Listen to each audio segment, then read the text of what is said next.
কেউ যদি কালো চক্ষু দেখানোর চেষ্টা করে আমরা সেই কালো চক্ষু উপড়ে ফেলতে দ্বিতীয়বার ভাববো না।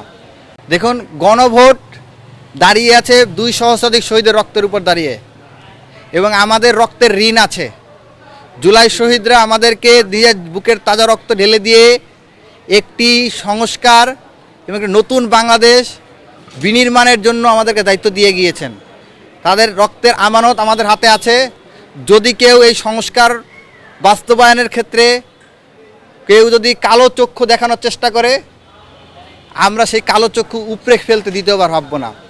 আমরা সাংবাদিক বন্ধুগণ, আপনাদের মাধ্যমে যারা যারা এই ধরনের ষড়যন্ত্র করছে বিভিন্ন দূতাবাসের ইশারায় এবং বিভিন্ন দূতাবাসের কথা শুনে তাদেরকে আমরা সতর্ক করে দিচ্ছি যে সময় থাকলে এখনও শুধরে নিন, এখনও সময় আছে। দ্রুত সংবিধান সংস্কার পরিষদের অধিবেশন ডাকুন। যদি আপনারা না ডাকেন এবং যদি সেটার পথের কাঁটা হয়ে দাঁড়াতে চেষ্টা করেন, বাঁ হাত দেওয়ার চেষ্টা করেন, সেই বাঁ হাত ভেঙে ফেলতে বা সেই কালো চোখ উপরে ফেলতে আমাদের দ্বিতীয়বার ভাবতে হবে না। সুতরাং আমরা আহ্বান জানাবো, আপনার অতীত থেকে শিক্ষা নিন। এবং আমরা কোনো ডিস্ট্রাকটিভ কথা বলতে চাই না।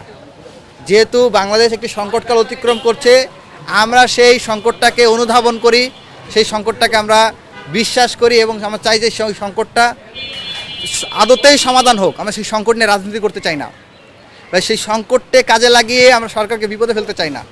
কিন্তু সরকারেরও উচিত এখানে সদয় ভূমিকা পালন করা এবং তার যে প্রপার ভূমিকাটা সেটা পালন করা। নিজের দল যেখানে তেল মজুত করছে, কালোবাজারি করছে, এগুলো বন্ধ করা। এবং যেখানে যেখানে তেলের পাম্প বন্ধ করা হয়েছে, আমরা দেখতে পাচ্ছি যে তেলের পাম্পে হাজার হাজার লিটার তেল আছে, কিন্তু সেই তেল থেকে সেই পাম্প থেকে তেল দেওয়া হচ্ছে না।